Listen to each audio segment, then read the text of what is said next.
We are live. Happy Friday. Happy Friday. Welcome to another Shit Talk Fridays. I'm Gina. And I'm Evo, and we'd like to thank you once again for joining us. We hope that you had a fantastic week, a very productive week, and I hope you're ready for a great weekend. I'm ready for a great weekend. I'm ready for a great weekend too. I was a little grumpy today. Just a little bit, it happens. I'm not really sure why, but what I said was going to happen is actually happening right now. And of course, Live. Happy Friday. Friday. Welcome to another Shit Talk Fridays. I'm Gina. I'm Evo. And we'd like to thank you once again. Can you, where's the... Hang on. Wow, that was unexpected. That doesn't ever happen. You know what? Something always fucking happens. So at the end of the day, let's just be happy that that's all that happened. Welcome to Shit Talk Fridays. And welcome to the stream, Mark. So happy to see you. What's up, Mark? Like always. Good to see you, brother. And tonight we are drinking one of our favorite beers, Sapporo. And we decided to kind of keep it light tonight because smashing a whole bottle of wine be making me an unproductive bitch on a Saturday. So well, cheers. Cheers to that, right?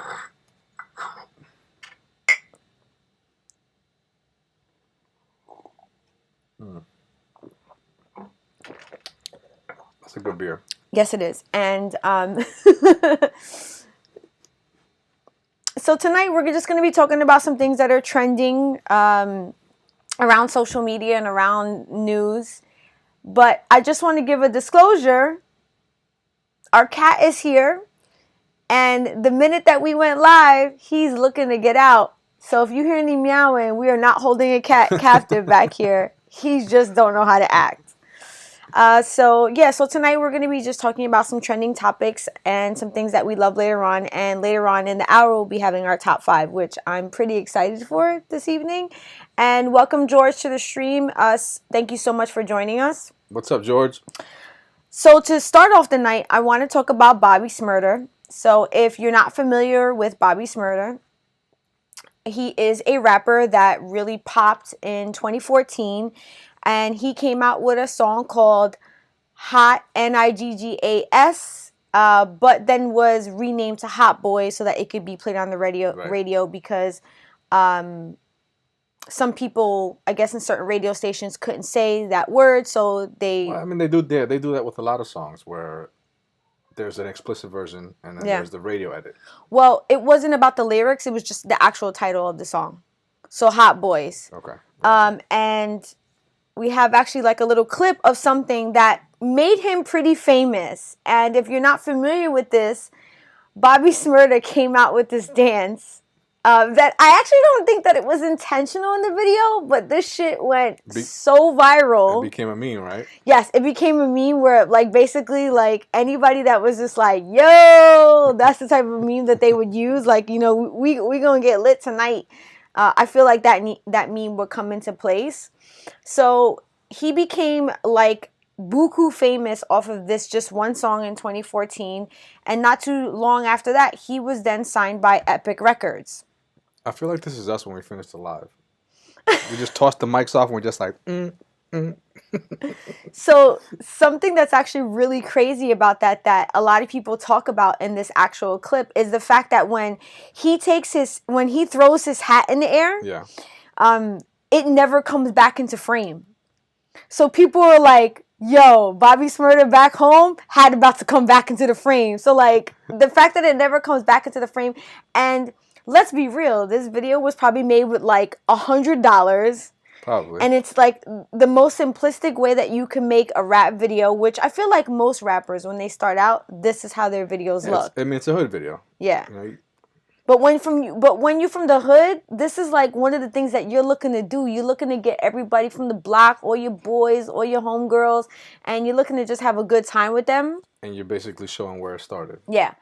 So, so Bobby Shmurda just came home this past Tuesday, and one of the reasons why that's such like a big thing is because of the controversy that was surrounding him when he went to prison. So let's talk a little bit about what got him locked up. Hey, Corey, welcome to the stream. Thank you so much for joining. So he was locked up on charges of conspiracy to murder, weapons possession, and reckless endangerment. He's believed to be the head or was the head of a gang called GS9 that is out of East Flatbush, Brooklyn. And the charges that were brought up against him, authorities presented it as Bobby Shmurda was the head of this gang. Like, he was like the ringleader of all of these charges that they were putting against an additional 14 people that got arrested that day. And he got arrested on his way out of the studio. So he got locked up. He then went to Rikers while he awaited trial. And while he was in Rikers, he couldn't post bail because he was made to be the ringleader of the gang GS9. His bail was set at $2 million. So he couldn't raise the $2 million, even though he had just got signed to Epic Records.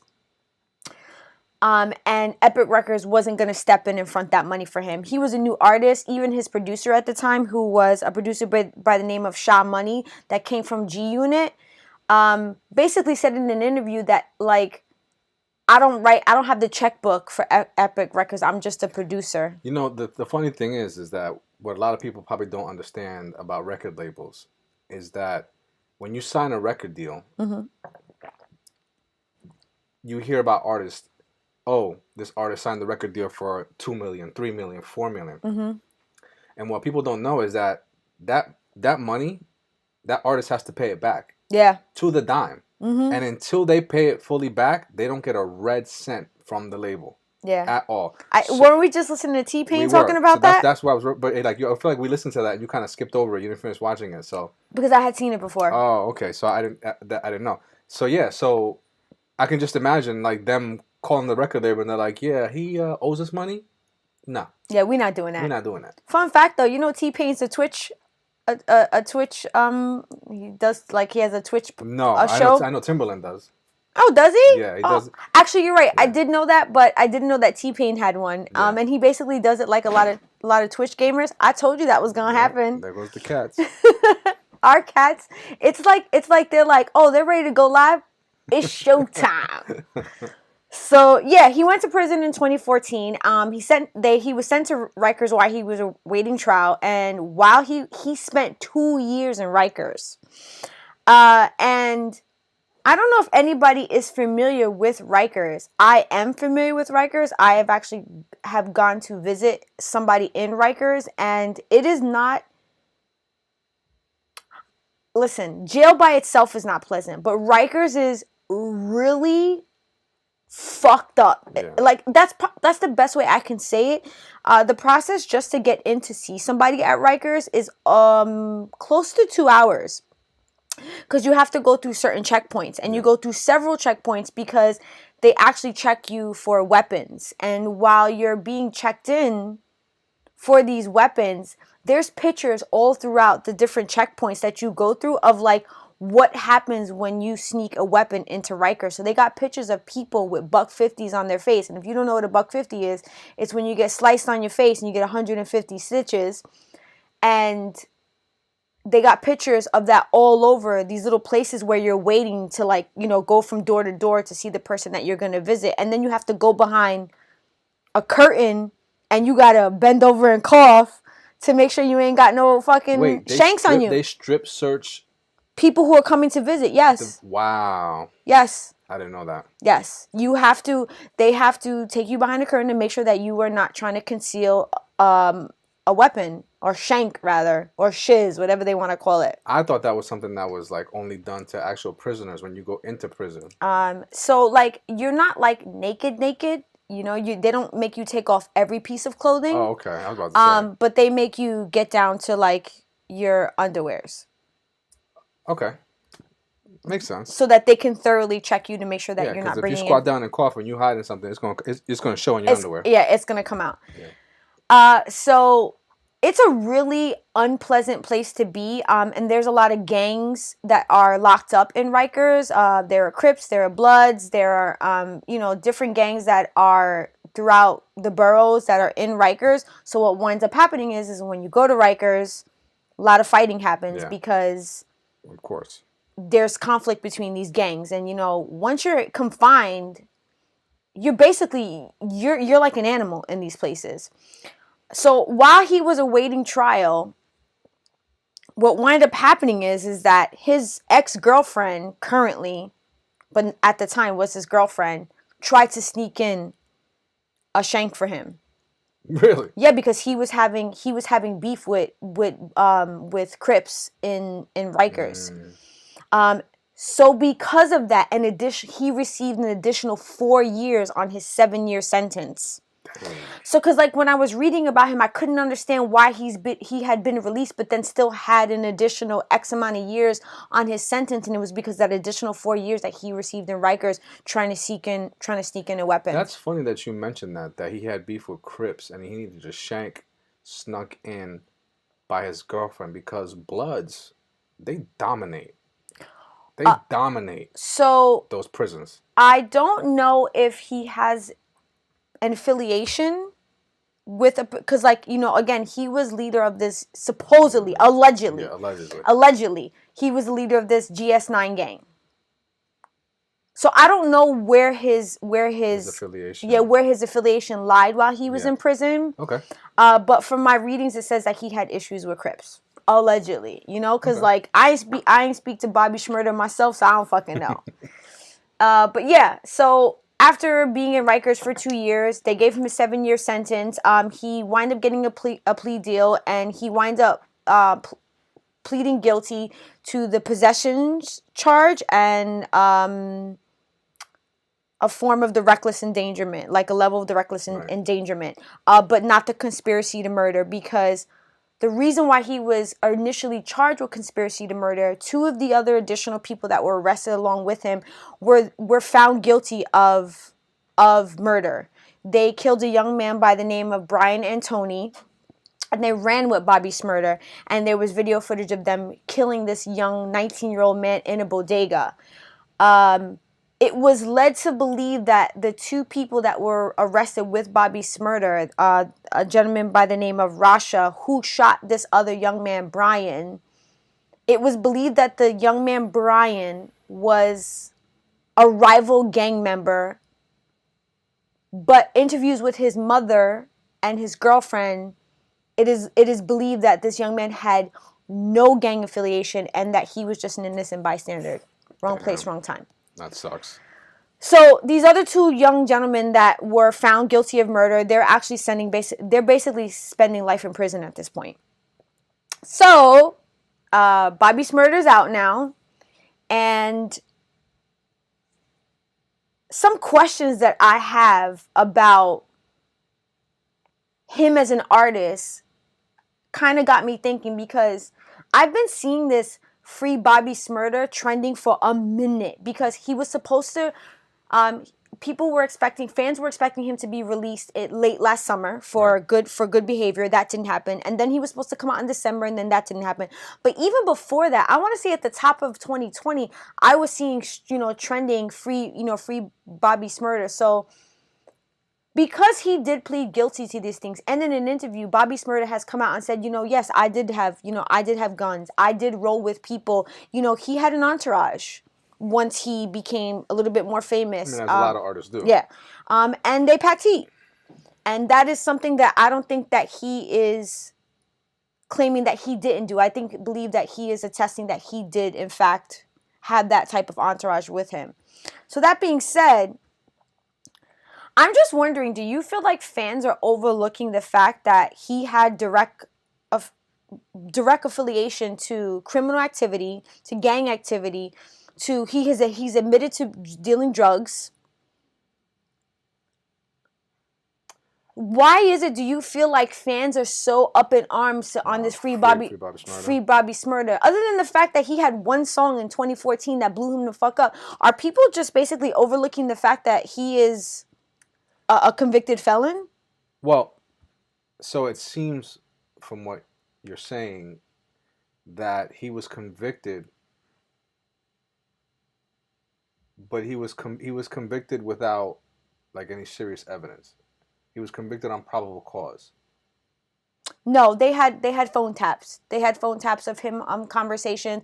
They had been, the authorities from Kings County had been following him for some. So they had quite a bit of Okay, evidence so this against was an him. indictment. Yeah, he's a convicted felon. No, I get that, but see, an indictment is like an indictment. When the feds come after you with an indictment. It wasn't a Fed. It was just the local. It was just the local police. Oh, this wasn't a federal Yeah, case. no, Okay. Kings County. Okay. Well, I mean, in that case, if if they have him on record, like conspiring with these people, then I don't get it. I don't get it. Why?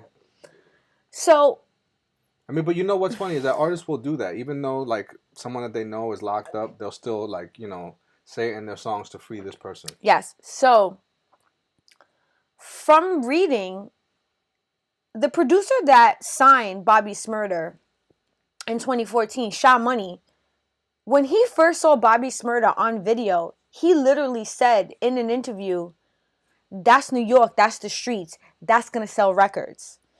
So, do you feel like this type of persona that Bobby Shmurda has, him talking about selling drugs since he was in the 5th grade, him having, talking about GS9, because he talks about it in his song. So he's obviously admitting to the fact that he has this type of activity from being on the streets. Do you feel like that attracts people to his type of music, and that is why people like, yo, I want to see where he's going to continue to go with this, especially now that he's come out of prison? Yeah, I mean, I definitely think that it has that feel of like that controversial thing that you don't really know exists, and that when you do find out exists, it's almost like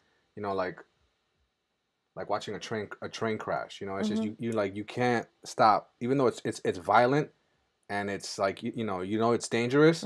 You still can't look away.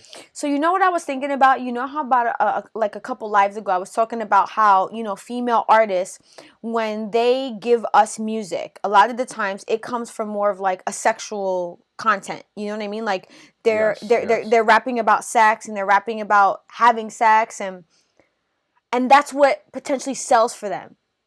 I was thinking, when it comes to the male rapper, I feel like a lot of male rappers right out the door, they're talking about selling drugs, fucking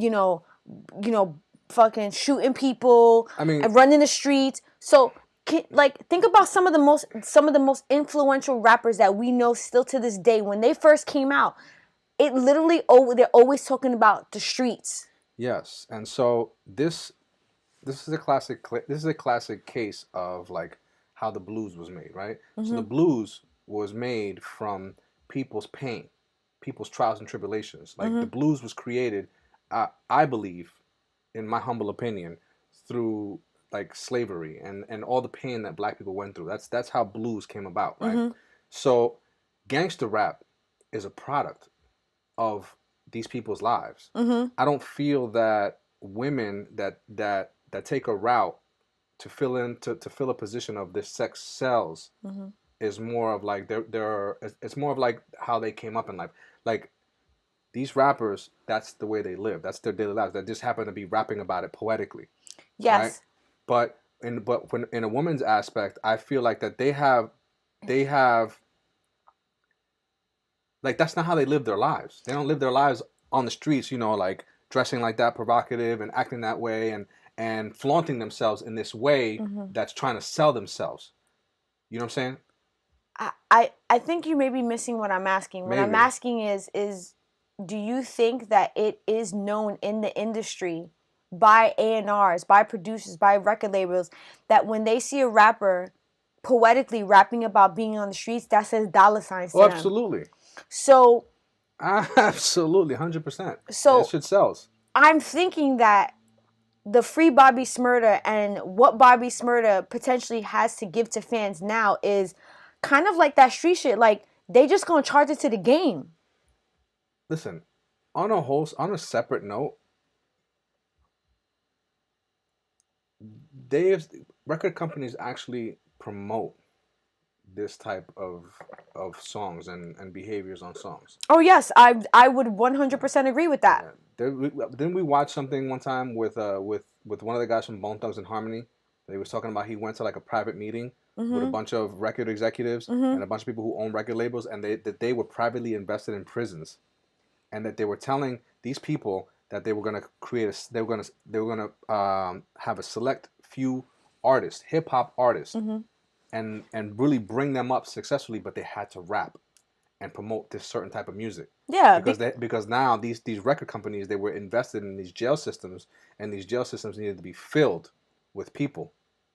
And so now, if you the only way you were going to get through was that if you were promoting this type of rap. So of course, Bobby Shmurda fit that glove, Yeah. 100%. So they took him and they put him on a pedestal. They put the spotlight right on him, and Yeah. it sold. Yeah. It just makes me kind of question, like, what fans really want, because I got into this debate with people on TikTok about rappers, right? And about like women versus men. And a lot of guys on TikTok were coming at me saying, the reason why I don't listen to female rappers is because they're always talking about their pussy and they're always talking about sex. But you listen to male rappers because why? Because they're talking about the streets and selling drugs and shooting people. So to me, it's like one and the same. Like you don't want to hear about a woman talking about her body and her sexuality and how she likes whatever it is. Yeah. But you rather hear, because like a lot of male rappers, that's what they're talking about. And they're talking about having sex with women in yes, addition to all that. Of course. And So. I can give you so many examples of so many rappers that when they first came out, I think some of them evolved, but some of them are still talking about the same shit, which is selling drugs, fucking bitches, driving whips, gang banging. Yeah. So what are you really saying? Frank actually just says it here, violence and sex will always sell. So sex is not appealing to you from a woman, but violence from a man is.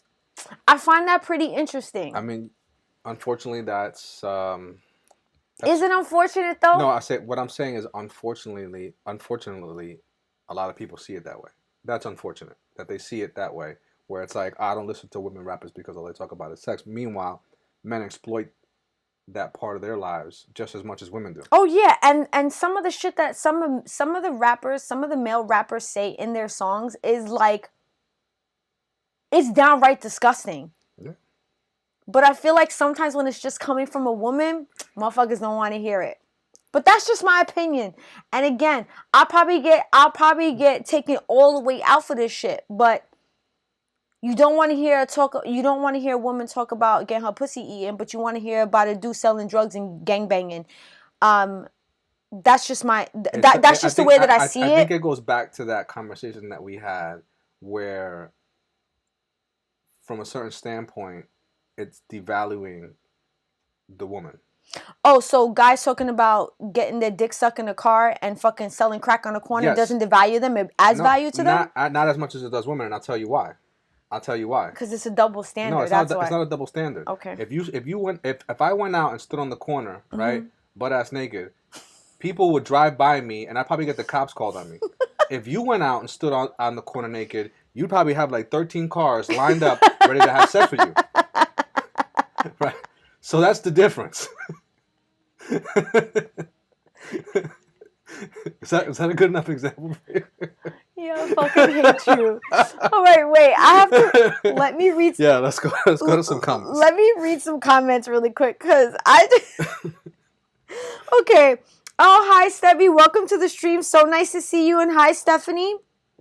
And then... Mark says, it's so sad how gang warfare is a big thing. Young kids are dying because they commit to a gang. And yo, Frank, welcome to the stream. Yeah. And then Mark says, we're lucky over here. We just drink tea and eat English muffins with the queen.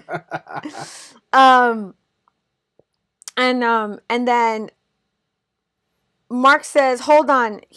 Has he got on Ugg boots? I take that back what I said. Who's got on Ugg boots? No Ugg boots here, Papa. Yeah, we don't do that. And then, so Frank is saying violence and sex will always sell. And then Mark says, yeah, and also, did you see how these record labels pray to the spirit realm for success with their records? I've actually heard about something like Heard that. about that too. So Frank says there's a podcast series on NPR called Louder Than a Riot that discusses the prison for profit concept and how they wanted to use hip hop to promote it through violent music. Yep. And then Stevie says they're relating to male rappers versus girls talking about their tired vagina. And then Stephanie says, always intimidated about a strong woman who speaks her mind. If they can grab their nuts in a music video, I can grab my girls. I would totally agree with that. And I guess one of the arguments that I got into with people on TikTok was is that a lot of the guys that were commenting on something that I had spoke about with the double standard with female rappers versus male rappers is that a lot of the guys in the comments were saying that females don't support females. And my argument to that was, it's not that we don't support females. We do. We just don't support people blindly. I do think that men sometimes will support men blindly, regardless of their associations. Okay. So I think women were a little bit more selective in who we want to support, regardless of gender. Okay. Does that make sense to you? I don't necessarily agree with that men will support other men blindly in the industry. I would need you to give me an example of that. Wait, say it again? I said I don't necessarily agree with you when you say men will support men blindly in the industry, because I'm not. I can't relate to that. I'm not sure what you mean by so that. I'm not saying all men, but what I'm saying is that there are times that men say things in lyrics. For example, Bobby Shmurda, he legit talks about killing people. Okay. Okay. And the large majority of his fans are men. I believe that is blindly supporting someone. You are basically saying, I don't care that this man is talking about murking people on the street. I like his music.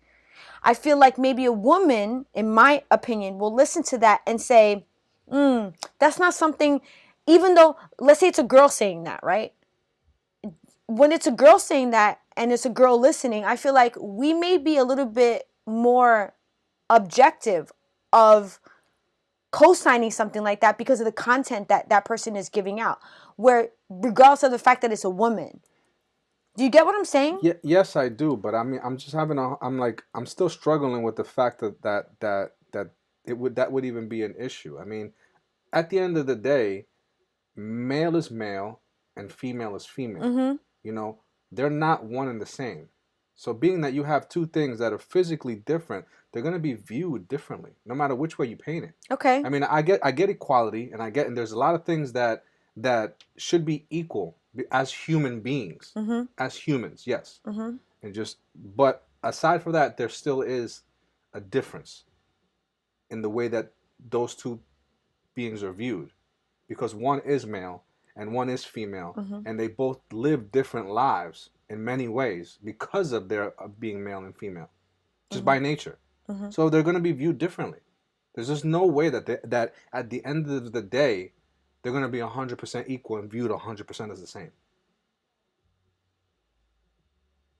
Okay. I hear what you're saying. I don't want to say I agree or disagree, Right. but I hear what you're saying. So in that, there's going to be those differences that we see now that we're kind of wondering, like, why is it like this or why is it like that? You know, it's because of that. At the end of the day, I mean, are they right or are they wrong? Who's to say? I mean, that's debatable, but there's always going to be a difference.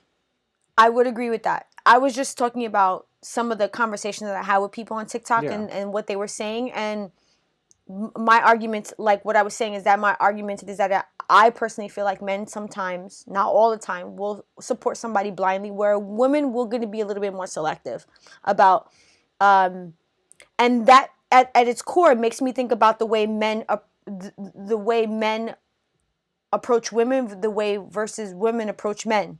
So men on a larger scale, not all men, okay? Because I'm not trying to put every guy in a box, Right. But on a larger scale, men will fuck really anything. Okay, like you've told me this before. A man is gonna be a man. Where a girl, we're a little bit more selective. So I feel like at the core, that's what I'm talking about. Like we're not just signing up for anything. Again, it goes back to what I just said to you. Yeah. most men who go stand on the corner butt naked, right? And they won't have a lot of options. Mm-hmm. As to where if a woman stands on a quarter butt Yeah. naked, she has a ton of options. So Yeah. she has to be selective by nature because she's flooded with options. Now, if you have a man that is flooded with a ton of options, Mm-hmm. I can almost assure you that man is selective with his options. He just doesn't go and take everything that stands in front of him. I don't know about that. This comes. I'm talking from experience. And honestly, Evo, I'm gonna say this on the live. I honestly feel like sometimes you're like a fucking anomaly. Listen. I believe that. I believe that there are a lot of men out there that the more options they get, the more that they're diving in. That's why there are men that have like 17 baby mamas. Well, all right. I can't argue with you on that one. Those guys, I can't speak for them, but I know a lot of guys that, when opportunity presents itself, Mm-hmm. they definitely are selective because, at that point you need to be. Okay, so let me read some more comments, and then I have another question that I want to pose to you in this whole Bobby Shmurda thing that I was like really intrigued about. Hi Nick, welcome to the stream. Thank you for stopping by. And Frank says, I don't think that Bobby got support. I don't think that Bobby got support, but he gets a lot of people that understand why he lived his life that way. It's an acknowledgement and not co-signing Bobby in general. I agree. Hey Edgar, nice to see you. Welcome to the stream. And then Frank says, female rappers are just beginning to define their sound and their sexuality. The newer female rappers own their sexuality, and it isn't always used as a part of their marketing scheme. And hi Sonia, welcome to the stream. And she says, hi guys, you're always looking sharp. Thank you so much. Thank you, Sonia. Sonia, we really do try. Sometimes I feel like we're like teenagers, like no, we're like throwing clothes around the room. And then Stephanie says, I think we are in a major transition on how we view males and females. We've come a long way. I would firmly agree with that statement. I do think that, oh, you're so cute. Don't do that to me. I do think you like totally like just threw me off just now. I do think that we have come a long way the way we view men versus women. And I love to have these type of conversations on TikTok with people because I like to see where people's mindsets are at. And regardless of somebody's gender, I'm going to support something if I like the music and it appeals to me and the context of the music is appealing to me. So for me, it's not necessarily about gender. So for men to say that women don't support women, I think it's for me, I can only speak as a woman. I'm going to support what's appealing to me. I'm just not going to blindly support someone just because of gender. That's just my personal opinion. Yeah, honestly, I can't relate to that whole you saying that men support each other blindly, but I'm not saying that it doesn't exist either. I just can't relate to it because I'm not like that. Well, I kind of feel like it's like that bros before hoes type shit. Like, like a dude is always going to look up for a dude no matter what. There's a whole there's a whole theory and like there's a whole methodology behind that. Okay. And I'm not gonna go into it right now. Yeah, I was actually gonna say maybe we shouldn't go into that. We're not gonna go into it right now. Maybe we should put a pin in that and come back to it. We could definitely circle back around. Yes, to that. So we're gonna circle back to that because that sounds actually pretty interesting. So another question that I wanted to pose to you. So I'm gonna read something because I want to make sure that I say this correctly. So when Bobby Shmurda got arrested that night at the studio, his producer, Shaw Money, was still in the studio while Bobby Shmurda made his way down the elevator. Cops wind up raiding the entire building. Funny story, Busta Rhymes was actually there that night. But anyway, so Shaw Money was approached by one of the police officers during the raid. He was actually placed in handcuffs and was left in handcuffs for quite a bit of time until they realized that he was not one of the people that they were looking for in the raid. This is the conversation that the cop had with Shaw Money. He says, so you're the guy that signed Bobby Shmurda? I said, yeah, why? What's up? He is a MCM bag and he puts it on the pool table. What if I make all these guns yours so that you could go to jail and not sign any more of these motherfuckers? because you're signing them and you're letting them buy these guns and they're going back into the neighborhoods and they're shooting people. So you're the problem. That is what the cops said to Sha Money. I believe that. Well, that is an interview that Sha Money gave. He's saying that that's what the cops said. I 100% believe that statement. I believe it because something like that actually happened to me. Okay, so what I want to know is this.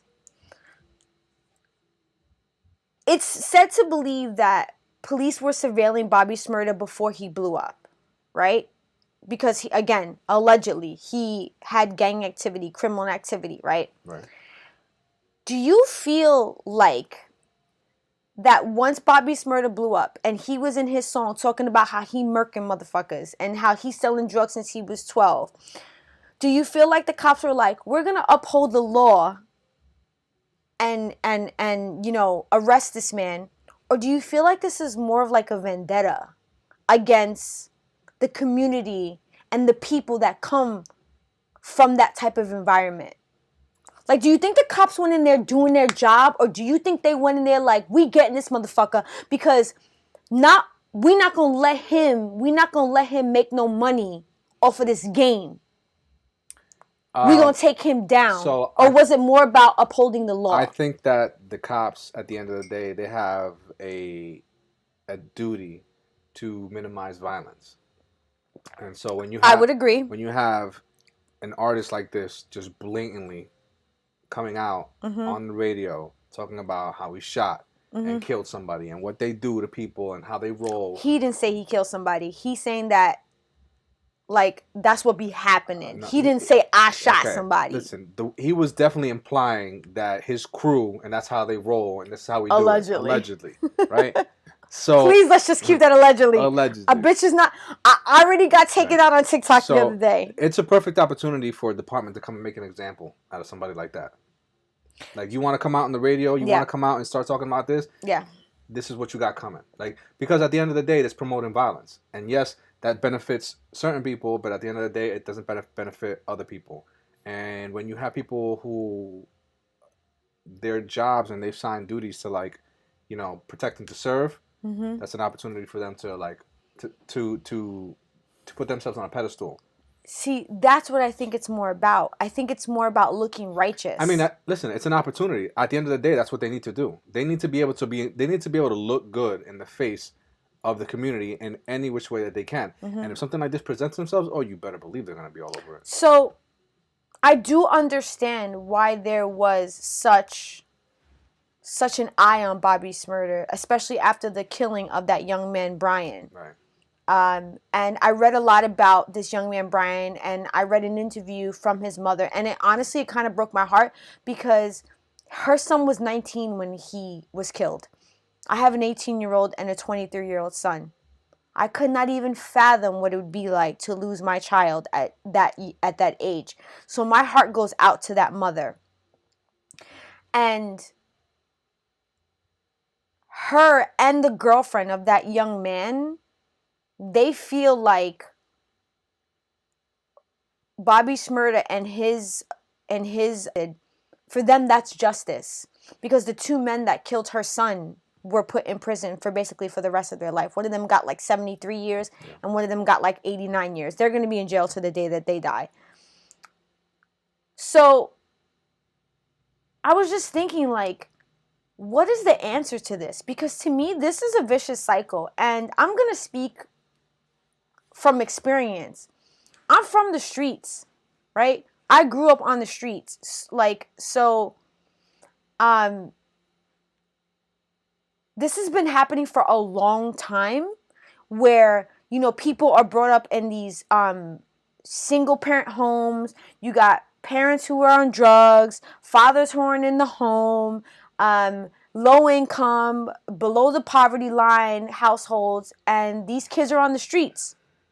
And they're getting into selling drugs, and they're getting into gangbanging and all this other shit. And people are getting shot, and people are going to jail, and then they're getting incarcerated, and then they're coming out, and they're going back in, and like, innocent people are being shot. What is the answer? Because I feel like this What is the answer then? Because I just feel like you're opening Pandora's yeah, because box I just feel like we're just going in a fucking circle. I just feel like it's like, okay, he sells drugs, he gangs bang, put him in jail, he comes out, like I just feel like it's a never-ending cycle. Listen, it all boils down to the famous line from Al Pacino's Scarface. Okay. It's where you need people like me to point your finger and say that's the bad guy. To every yin, there's a yang. There's always going to be that so that the opposite can exist. Okay. So to say that what's the solution? There is no solution. There has to be the unfortunate so that there are fortunate. Without one, you can't have the other. Okay. That actually makes me think about a line that I read in a book where without despair there is no hope. Exactly.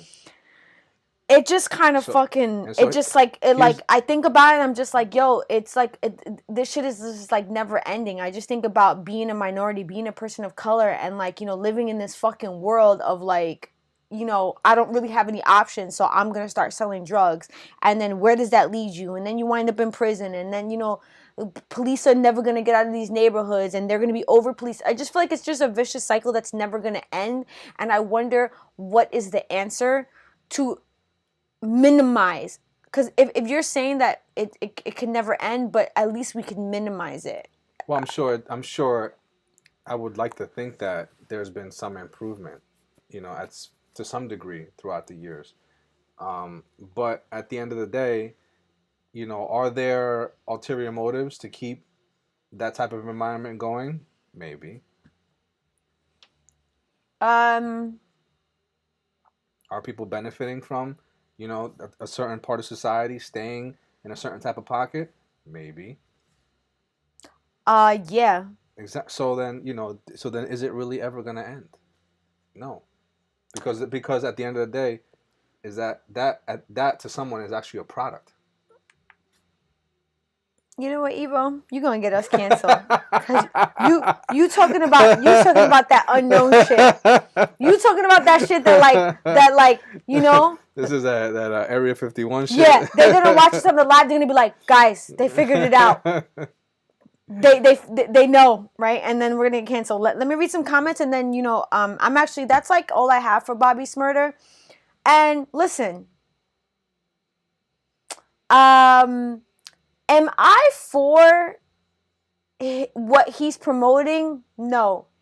But am I kind of anticipating what he's going to do now? Yes. And you know what? Before I end this real quick, Quavo from the Migos went to go pick him up on a private jet and gave him a stack of money that they did on a live.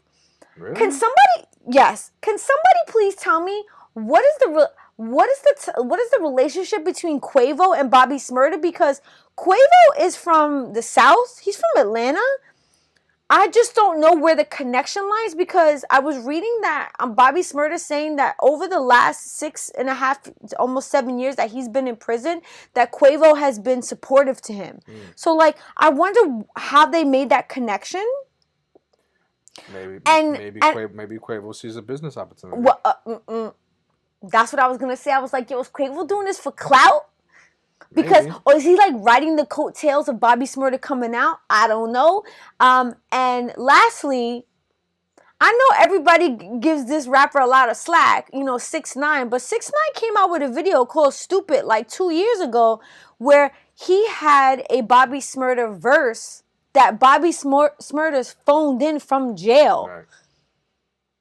And, you know, 6ix9ine cut him a check. So, like, I know that 6ix9ine's a little out there, but, you know, he's showing the homeboy a little love, and I don't know, he kind of got a little bit of my respect for that. But anyway, I'm going to read some comments, and then I'm going to turn it over to you, because I feel like there's some topics in there that we can kind of really, like, just go in a black hole about. For sure. So, Mark is saying men and women are different. That's just a fact. But the idea that one is more important than the other is just not true. To me, femininity is so sexy, and I love girls that are so feminine. Mark, this is actually something that we know about you very well. I also know that you don't like girls that are slutty.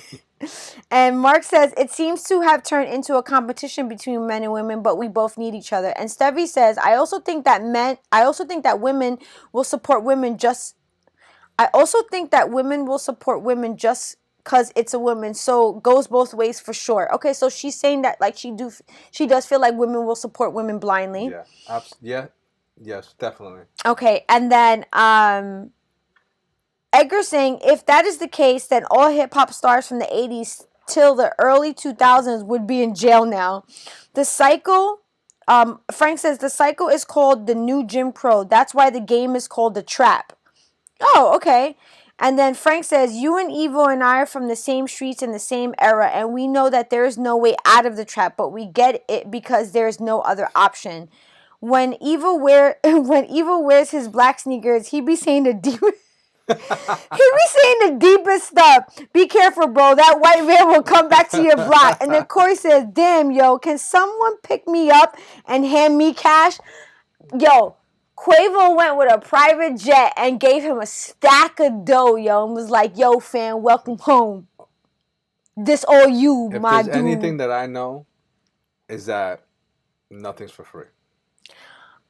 Listen, I'm going to say this on record. I think Quavo did that for clout. Quavo probably going to come for me. If you're going to come with a private jet, a stack of money, and support someone for whatever time they were incarcerated, there's got to be an ulterior motive behind that. I see. I don't know what their pre-existing relationship was. Like, I don't know if they were friends because, like, I don't see the connection. I don't see it either. But, you know, who the fuck am I? I'm nobody. Yeah. And like that girl said, that makes two of us. Yeah, and like that girl said, and like that girl said on Big Bang Theory, not like anybody cares. Yeah, not like anybody. But yeah, so please share with us what you have with us for tonight. I'm actually kind of excited to hear what you have to say because you and I were talking about it a little bit. I mean, so just continuing on with the hip hop and Brooklyn's finest. I'm super excited about Netflix. They are releasing a documentary on the life of Biggie Smalls. Biggie Smalls is the illest. Biggie Smalls is the illest. It's called Biggie Smalls, I Got a Story to Tell. And it's being released on March 1st, which is Monday. Right? Yeah. Right? So, Monday? Yeah, I believe it's Monday. Go ahead. Oh, I'm sorry. I thought you were going to look into it. And I love that they titled it one of my favorite songs from his album.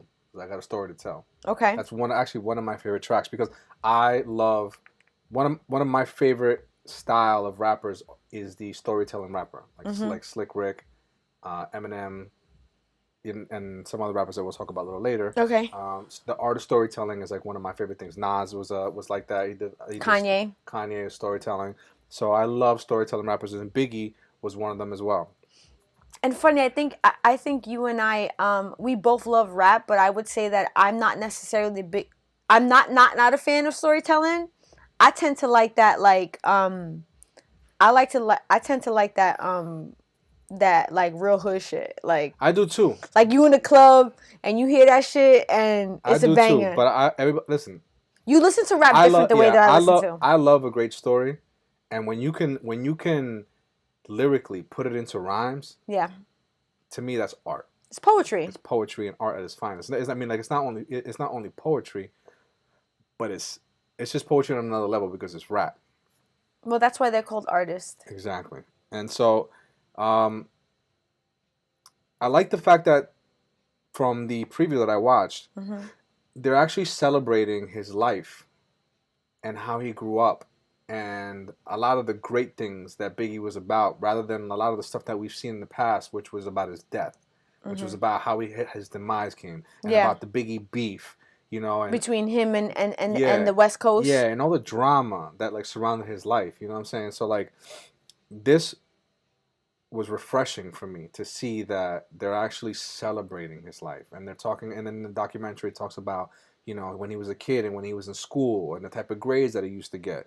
And word? Yeah, and how he used to travel to Jamaica, you know, in the summertime. Oh, I read this, yeah, and he would come back and everybody would be like, yo. Not only that, but he would come back with this different type of culture to spread to his hood. Yeah. You know, he would try to bring back that Jamaica vibe and how things are, you know, just life and love and happiness and and he would be it was like almost refreshing to everyone when he came Yeah. back, because he was always trying to spread this positivity of like, coming up, You know what's interesting when you say that? I can identify with that. I actually lived in Puerto Rico and lived there for a time and then came back, and I was there for like half of a school year and like almost like a whole year.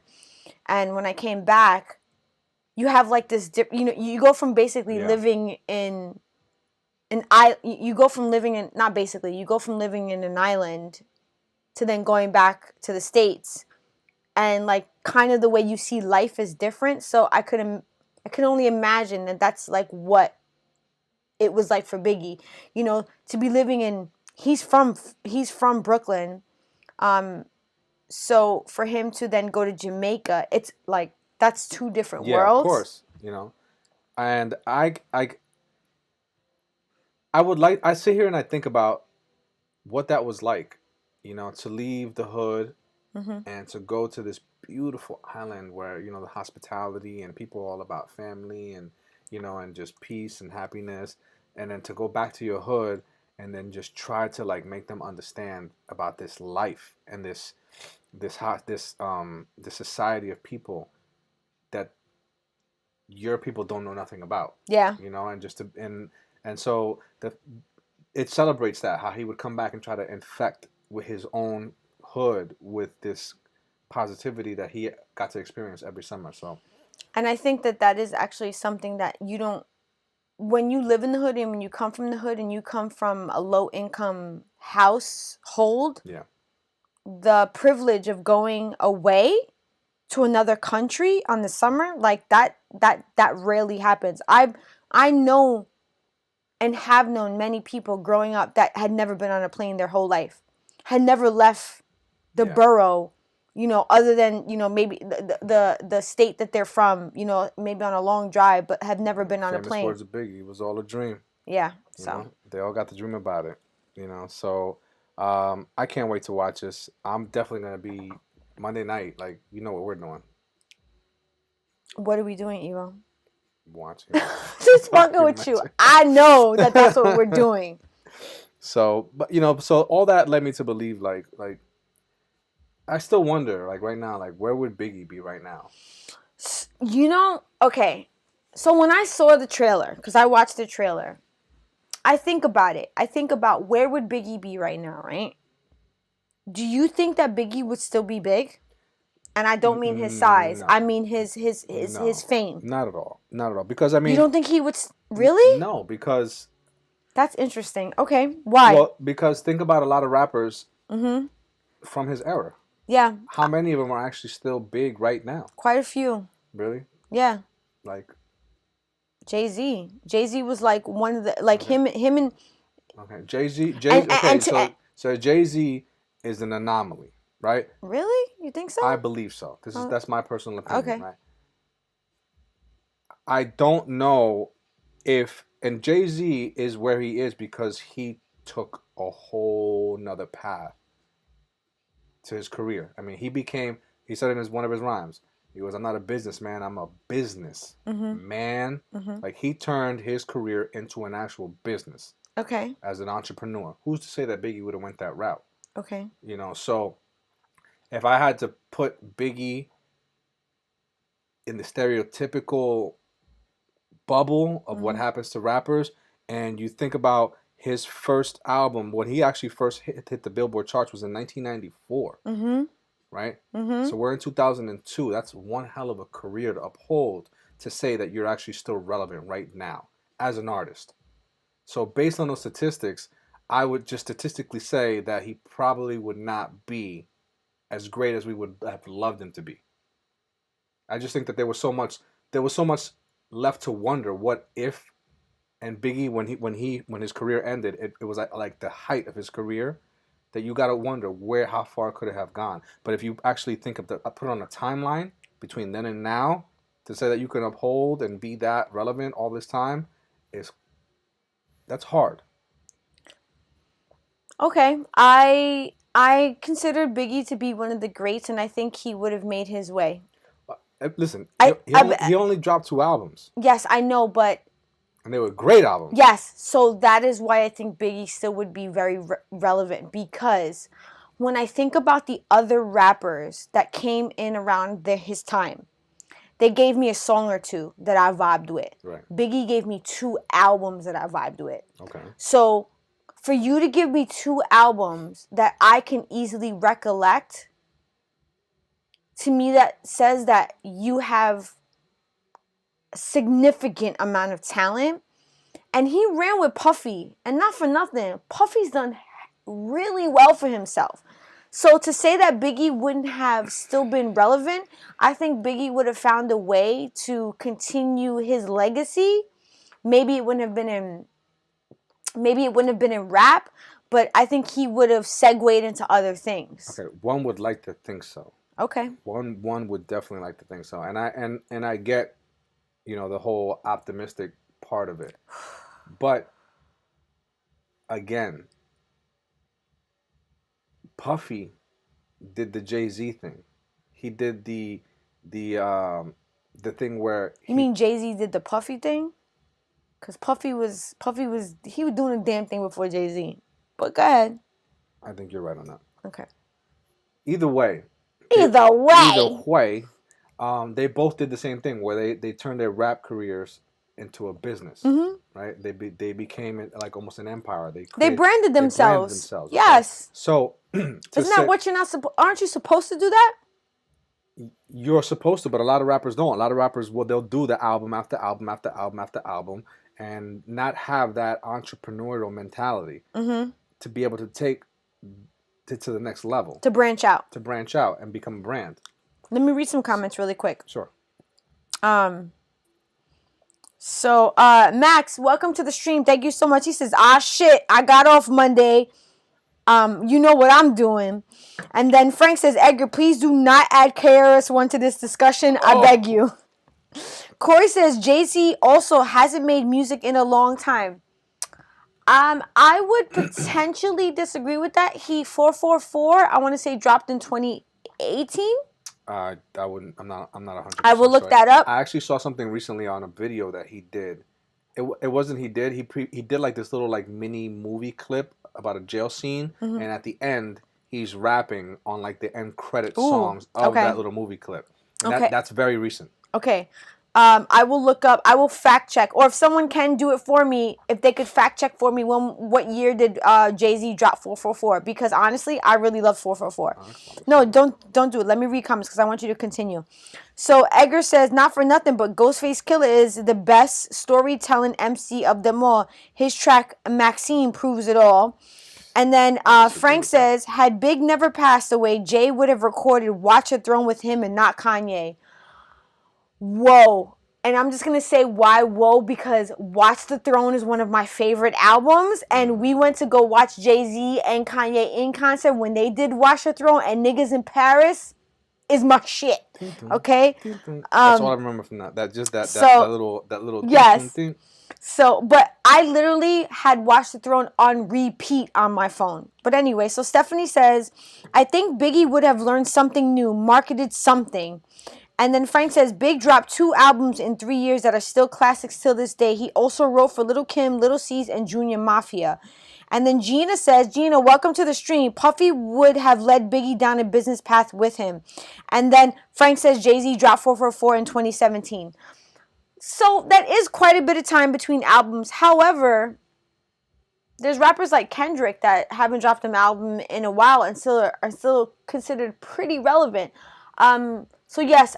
I think 2017, you know what I think it is? 2017 seems so long ago because we're in a fucking pandemic right now and everything seems so long. Well, but 2017 wasn't that long ago. 2017 was when Jay-Z dropped his last album.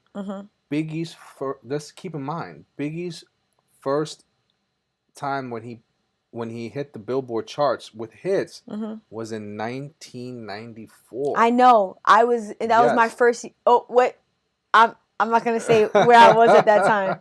Nah, fuck it. This was my first year of high school. So could you imagine that being your first year of high school and Biggie dropping like, yo? I was in high school too. I remember this. High school is like when you hear music in high school, that shit becomes your life. Yeah, I mean, I was listen, in 1994, I was 15 years old in 10th grade, and all I remember was Biggie songs being like the summertime anthem. You know what I mean? Like Yeah. you got out of class and you jumped in whoever ride that you could jump in, and Biggie was on the radio, and you went for a ride, and you guys just you hung out and blasted this music all day until it was time to go home, and that's what you did all summer. And on the weekends, you may went down the shore, and it was just Biggie and Biggie and Biggie all the way down the highway and everywhere, everything that you did all weekend. So you're so cute. You went down the shore. I'm went from down New the York. shore. We didn't go down the fucking shore. you went to some beach somewhere in New York. No, not when you from the hood. Okay. You know where you go? You go to the handball court. You go to the handball court? Yeah, you don't go to the beach. You don't go down the shore. Well, there's people in New York that go to the beach. Okay. Well, and they were doing that shit too. The beaches in New York are not the type of beaches that you want to go to. But they go to them. Okay, Shit. I know, but when you're like a young youth in the hood, you're not going to the beach. Well, I love you, but you New Jersey people, y'all had it a little different. But that's what Biggie meant to me. Yes. So. Yeah. So Gina just says handball and Biggie in the background. And then Frank also says that Jay-Z dropped an album with Beyonce, the Carters, right. Which that supersedes 444. And then Edgar says, Frank, I'm a union rep. You can't beg me to do anything, but because I'm gracious, I won't yet. And they're obviously talking about KRS-One. So yeah, I think about like people from the streets in like Brooklyn. I'm sorry, we're not going to the beach. Some are and some aren't. There's no way you're telling me that nobody from Brooklyn goes to any of the New York hood motherfuckers. No, I'm sorry, Evo, we're not doing that. Well, listen, we can go back and forth. Back in the day, no. People from my hood went to the beach. Well, Evo, you. Oh, I don't want to argue with you tonight. Well, listen, for you, that's a blanket statement. For you to just throw the whole hood in a basket and say that none of them ever went to the beach. I'm talking about like from New York, yes, from Brooklyn, the whole hood. You putting them all in one basket. That's stereotyping the hell out of the whole hood, Gina. All right, I'm not saying that they don't ever go to the beach, but what you're saying. But it's not like the going down the shore. I didn't say that it was. I didn't say that it was, but it did happen, and I'm sure that a lot of them were pumping Biggie when they were doing it. All right, thank you. Sorry, maybe you wasn't doing it. I get it. All I think about is the 10 Crack Commandments. Yeah, well, that was my song. That was one of my favorite tracks. I mean, amongst many of his songs. Gina said we went to the pool. There you go. Yeah, you know why? Because we went to the public pool. I went to the pool too many times. Yeah, but different types of pools. Yeah, we weren't going down the shore. And trust me, the pool scene where you went was probably very different from the pool scene I went. I guarantee you, if you had a car and you was able to drive, that you and your friends may have made it down the shore. Just to go check it out. Okay. Let me explain something to you. When you were born, New York Shore. Okay, when you were born and raised in New York in the hood, okay, going down the shore is not something that it is spoken about, and maybe someone could Okay, so let me repeat, not down the shore, but still, there's New York beaches. Tell me that that's not a conversation that you've ever had. No, not really, Evo. Okay, but that's what I'm saying, because I wasn't driving. What are you talking about? I got my car when I was 19, 20. Okay. Yes, I was driving. Okay, so where was your first beach that you went to? I mean, as a kid, my mother took me to beaches like in New York, but like it wasn't. What the? But I said my mother took me. Okay, I'm talking about as a child. Yeah, once you grew up, right? And yes. And you were able to drive yourself around to the beach. To the beach. What was the beach you went to? I went down the shore. But hold on, you're confused. I'm confused right now. Because I moved to New Jersey when I was 20. So that's different. But growing up from being a young person to the age of 19 when I left New York, that wasn't really something that we sought out. Like going to the beach, like if anything, you know what you were doing, to be like let's keep it real. You were driving around the hood flexing. We did that too. Okay, but you weren't going to the beach. That's a Jersey thing. And I didn't learn that till I came to Jersey. Yeah. When I came to Jersey, I'll never forget, one of the first jobs that I worked, one of the girls was like, yo, I'm going down the shore on Saturday you want to come. And I looked at her like she had a third fucking eye because I didn't know what the fuck down the shore meant. Somebody asked me one time if I went to Rutgers, and I asked him if that was a club. I had no idea. I'm not from New Jersey. Sounds like a club. Okay, I'm not from New Jersey.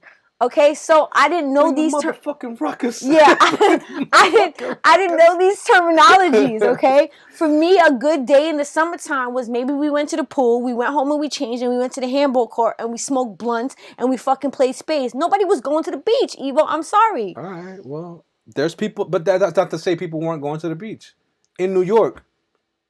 And Edgar says Manhattan Beach in Brooklyn is a jump off, and I'm from the Bronx. I've seen pictures of I've seen pictures of beaches in New York where it looks like a bunch of hostages are being held on the beach because that's how packed those shits are.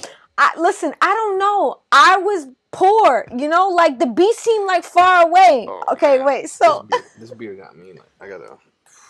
Yeah. My back teeth are flowing right now. You what? It's an expression. You didn't hear what I said, did you? Damn it. Somebody probably heard it on your mic. Somebody did. And then Stephanie says, "Do we need to take a shot?" Stephanie, please do so. I would. That is not something I can do tonight. I actually plan on drinking tomorrow as well, and that is actually not. That is not generally what we do.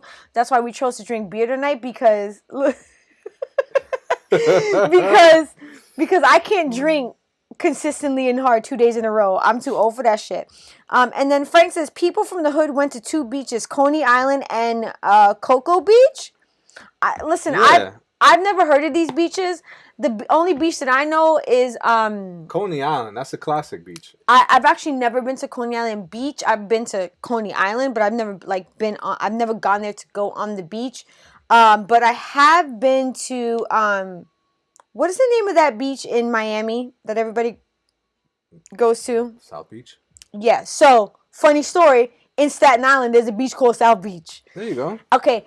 And it's not even a beach. The beach is dirt.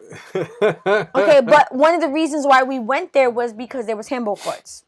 So, I didn't really ever go there for the beach. We went there to play handball. But that's just my hood life. I don't know. The beach was not on my agenda. So that was something that I did in my Biggie days, you know, when Biggie first came out, and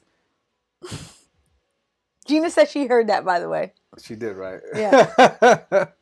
Yeah, I'm struggling right now. So, you know, I just feel privileged. I feel privileged to have been a part of that. I think that every generation has that. Concha? Oh, I'm just reading what Frank is saying right now. I'm sorry. I'm like reading it aloud. Is that what he's saying? Orchard Beach. No. Frank says Orchard Beach. No. The next one. Better known as the last one. Yeah, Cocha Beach. Cocha. What does that mean? I'm not sure. So, you know, yeah, basically, you know, I feel privileged to be able to have had Biggie as part of that special moment in my life, you know. Oh fuck yeah, hell yeah. But I feel like most generations have that. They have that perfect combination of like an artist and a producer, you know, and A&R teams, and they put together the perfect combination that makes great music, great entertainment, and that the people can relate to. And for us, it was Biggie. Listen, Biggie will always have a place in my heart. I grew up in my most prevalent years listening to Biggie. Yeah. If you need to, you can step off. Yeah, I do. Yeah, I think you need to step off. Hey, and while you're there, why don't you refill those? Yeah? All right. I'll be back. I'll be back. I'm going to let Evo step off because I think Evo may die on the live tonight because he has to use it. Goddamn beers, man. He needs to use the men's room. But make it quick and please be careful. So I was done anyway, so you can move on. Okay, well, there's nothing to move on to because you're actually be highlighting that. But I will keep the chat going. I'm going to actually read some comments. So Frank is saying, say it in a Spanish accent. My Spanish is not great. I will wait till Evo comes back to say that. But Edgar's saying Frank might be referring to Orchard Beach in the Bronx, known as, guys, I cannot pronounce this. Cocha Beach. My bad. Okay. Bronx Cocha Beach. Can you please explain, like, why is it called that? Like if it's Orchard Beach, but it translates to Gocha Beach, why does it translate to that? I wonder what the hell that means. That's actually really funny to me. And I actually think it's really funny that like Evo and I were brought up. Obviously, he was brought up in New Jersey and I was brought up in New York. So like we have totally different like ideas of like what our hoods are like, and going to the beach for me was not something that I did. I'm originally from Staten Island, but I lived in Staten Island for a good part of my life. I lived in Brooklyn and I lived in the Bronx. So like I was exposed to kind of all facets of growing up in New York. And New Jersey seemed very foreign to me, and I did not learn about going down the shore until I moved to New Jersey. And that shit was, honestly, it was weird. So, and then Stephanie says, oh, Evo, you broke the seal. Evo, I don't know. I'm going to wait till Evo comes back to pronounce this, because obviously I'm pronouncing this all fucked up. And then Frank says, it's called that because the beach itself is ugly and horrible, but it's always lit. Okay.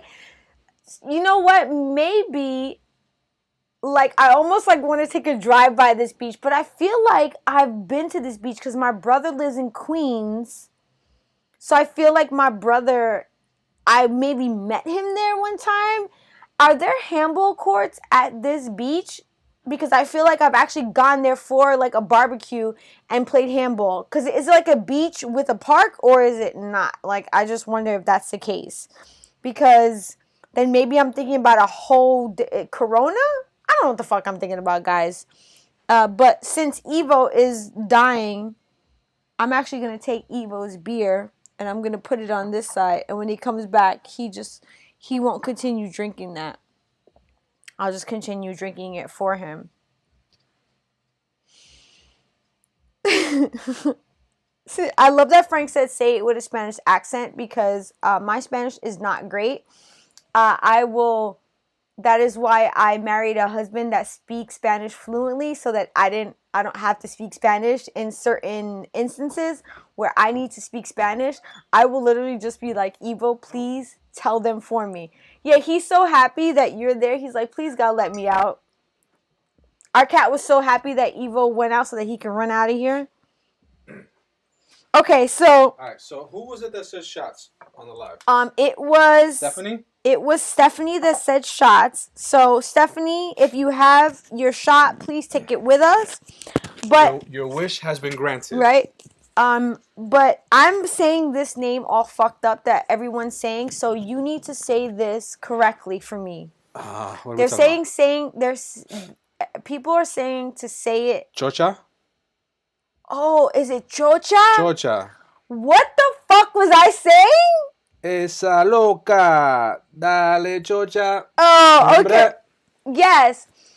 But I was saying concha. I don't know what the fuck. It's chocha. Chocha. It was called Chocha Beach? Oh, is that my what they God. called it? Yes. So Frank, okay. And you know what's so funny is that Frank was like, no, say it with a Spanish accent. And I was like, I'm waiting for Evo to come back because I don't know what the fuck you guys are saying. Chocha right Beach. So, and then Frank said the reason. That's my kind of beach.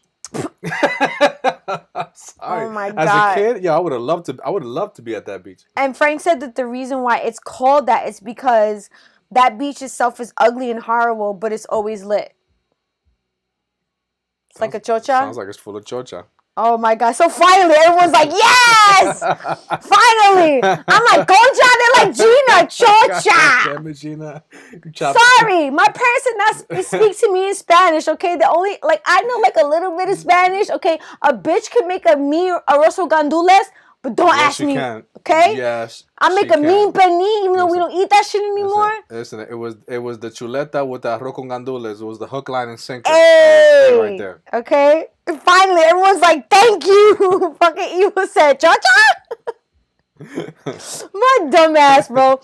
But you know, let's take this shot, and then we're gonna move on to our top 5 for tonight, because it's Stephanie, fucking 8. It's... Did you just think what you did? What I think you just did, didn't you? Of course I did. Why would you do that? Because I didn't think you were gonna continue drinking it. Really? Yeah, sure you did, didn't you? Here you go. Let come on. Cheers. What do you? You could take it. I was about to air you out on. Air me out. Yes. Okay, what? Did I take your drinks all the time? All the time. That's not. There's nothing to air out about That's so that. disrespectful. Thank you. Cheers. Cheers. Just wait, and real FYI. quick, how's it disrespectful? Because we're married. Okay. What's yours is mine. What's mine is yours. No. I'm so glad that it just happened live, because it will forever exist on the internet.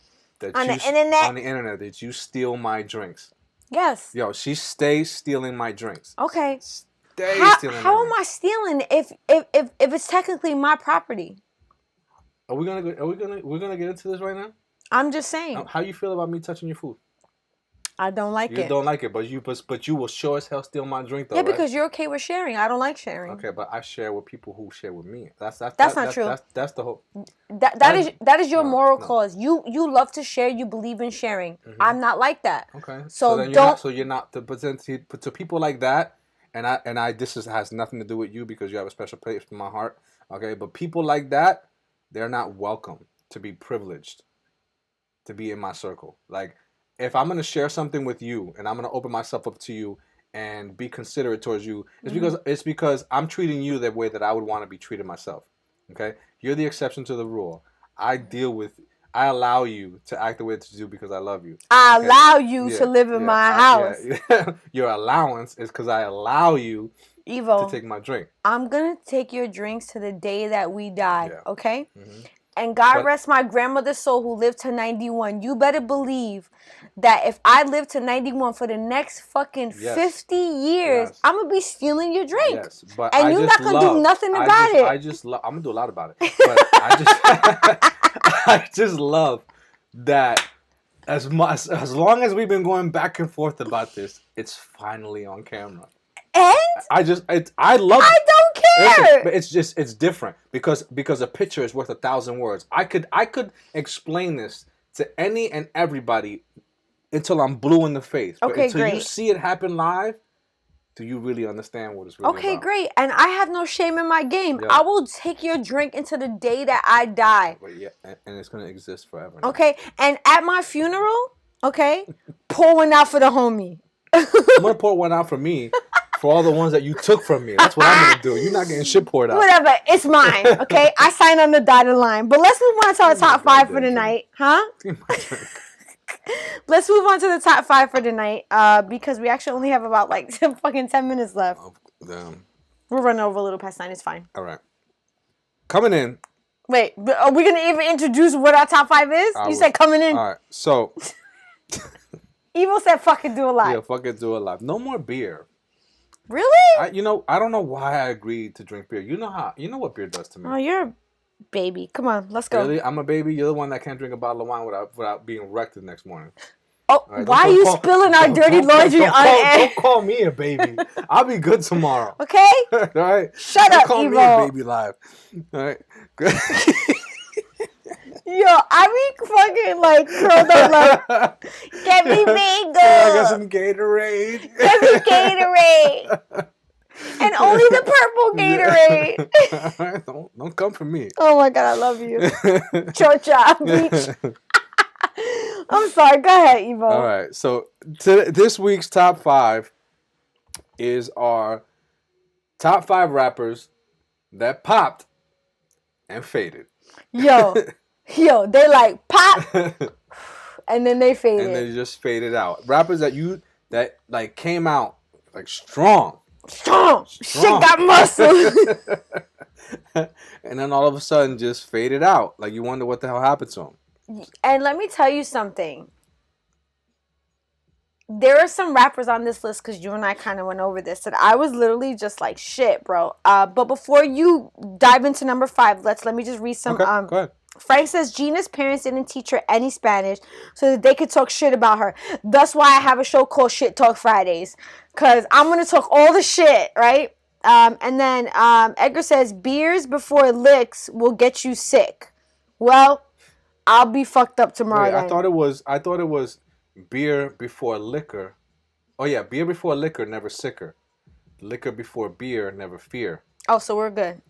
No, we had beer before. No, we didn't. Yeah, no, we had. We're good. We're good. If you have beer before liquor, no, if you have beer Yeah, we had 3. Wow. But I'll Okay. be fine. Okay. You Fine. know I'll be fine. Anyway, Evo. And then Frank says, once you marry her, drinks are. Wait. Once you marry her, your drinks are hers. Your drinks, your desserts, your hoodies, everything. Bro, Frank, Thank she you. exploits the hell out of that. Yes. And then Stephanie says, Evo, you broke your seal. It would have gotten warm. And then Max says, listen, I'm old to remember when Evo and the boys were killing it on Wheat. On what? Oh my God! Wait, Max just said On Wii Tennis? Oh shit! The demo. We were playing the demo too. Yo. Oh my God! All right, That's so great. wait. We have to tell the story. We Wait, have to hold tell on. the story. I love that villages are being damned. Dominoes. Oh wait. People already starting to talk about we Wait. can't tell this. No, we can't tell the story. After we're gonna tell it after. Okay, we'll tell the story after because people are already starting to sound off about rappers Right. that popped and then faded. So we need to get into this top 5 for tonight. Whoa! Yes. See, those are good ones. I know. So Those are good ones. let's get into it. All right. Okay. Coming in at number 5 by selection of Gina. Oh, This is. are you trying to throw dirt on me? This one is yours. Oh my This one God. is yours. All right. Is Zelia Banks. It's Azalea Banks. Azalea Banks with her song 212. Okay, so first and foremost, the reason why I requested her to be on the list is because, if I'm not mistaken, we have no other females on the list. No, we don't. Okay, so Azalea Banks was a rapper that I honestly thought when she first came on the scene, she was presented very differently from a lot of female rappers. Her raps were very smart. They were very witty. And she popped in a way where I expected her to go far. Right. But there's so many other rappers that popped more than her and faded. So that's why I was like, this is yours. Okay, but you forget that this is our top 5. Right. So even though there may have been other rappers that popped and faded, for me, maybe those rappers when they popped, they weren't relevant to me. Azalea Banks was relevant to me. I get that. So that's why I said this was your choice. Okay, but why are you making it seem like it's a bad thing? I didn't say it was a bad thing. Okay, how is me just reflecting where this originated where the from, source came from? a bad thing. Okay, fine. Listen, I loved Azalea Banks. Yo, I liked Azalea Banks too. Azalea Banks. Azalea Banks. I liked her because she was very unique in her style. Yes, and that is one of the main reasons why I liked her. I liked her because she paved her own lane. And I respect artists that do that. You know, she came out, she wasn't trying to be like the masses and do all that shit that sells and whatever. She was who she was. Take it or leave it. Fuck you, and yes, I don't care what you think. And that is why. And that was her demise too. Yes, and that is why she popped and then she faded. Yeah. She came into the game. She only had 2 studio albums, and then really just went on like an attack. Like she just started attacking all these other rappers in the industry, and even people who were not even in the rap game. People like Beyonce. She just went after them, and was kind of making all these claims like, oh, this person stole my style, this person stole my image, this person was like, ripping my lyrics. She was making all these claims, and like honestly, she kind of reminds me of like, God forgive me for saying this, she kind of reminds me of like Donald Trump in the sense that like her Twitter was like her demise. She would go on Twitter and like have these fucking rants, and people were like you couldn't almost make the connection because it was just like, what the fuck is she talking about? Yeah. She went as far as to make a claim that Nicki Minaj was like stealing her mermaid style from like this one video that she had, and then when you see like the comparison, it really like didn't make any sense. And honestly, I think what wound up happening is like the industry just canceled her because of that. The industry was like, listen, you're too volatile, you gotta go. And it makes me sad because I think she had so much potential. Really though? Like I listened to like, I want to say 5 of her top songs. And 212 was the only one that I was really feeling. Really? Yeah.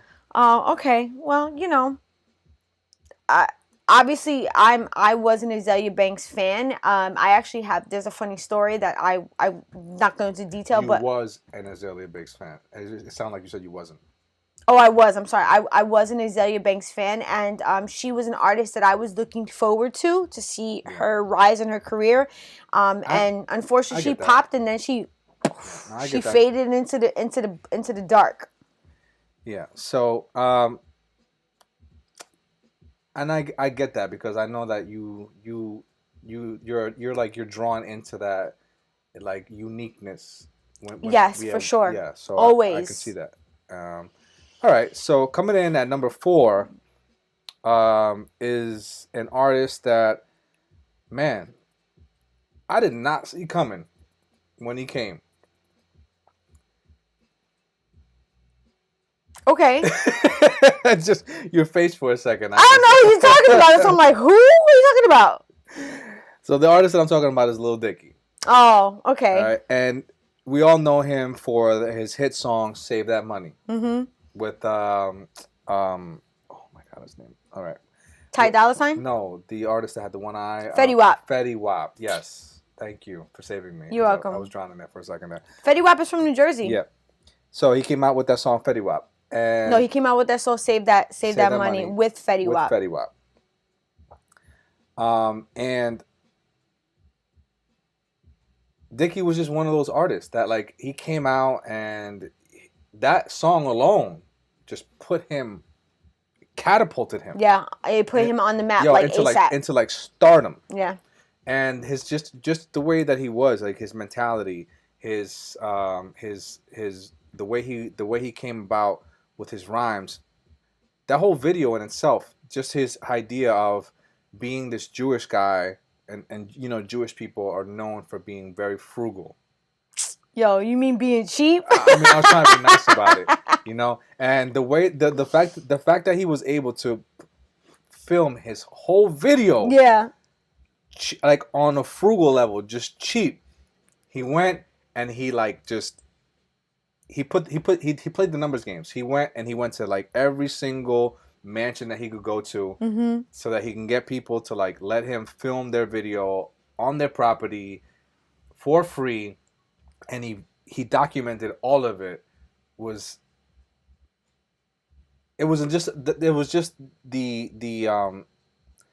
just another artist paving their own lane.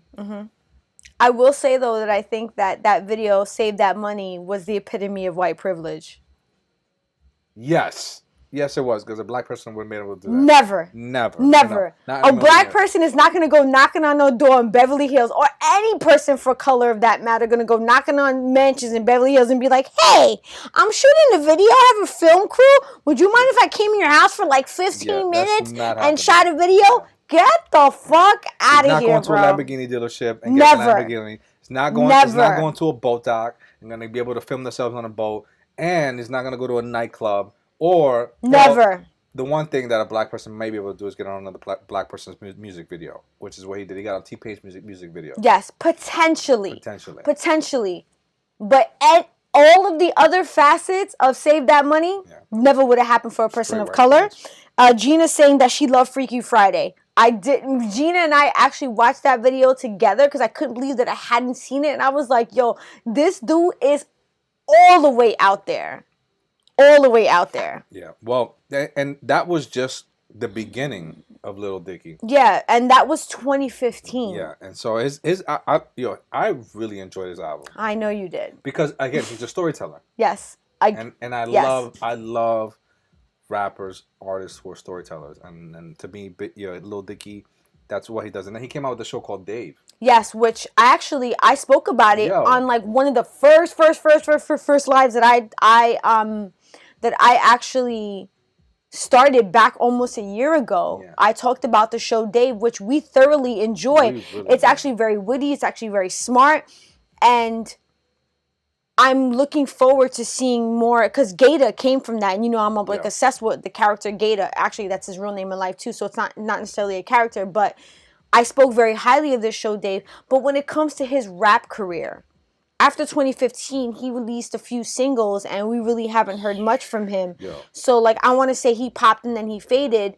I hope that we'll see something from him in the future, but that's right now to be said because that's 6 years ago that he released an album. To say that, if he went from rapping to acting, it's tough to say that he might that one would go back to rapping. But in the show, he's rapping. Right? No, I get that, but he's taking on a whole new career path, which is acting. Now he's acting, and then while he's acting as a rapper. No, he's acting as himself. But he's still acting.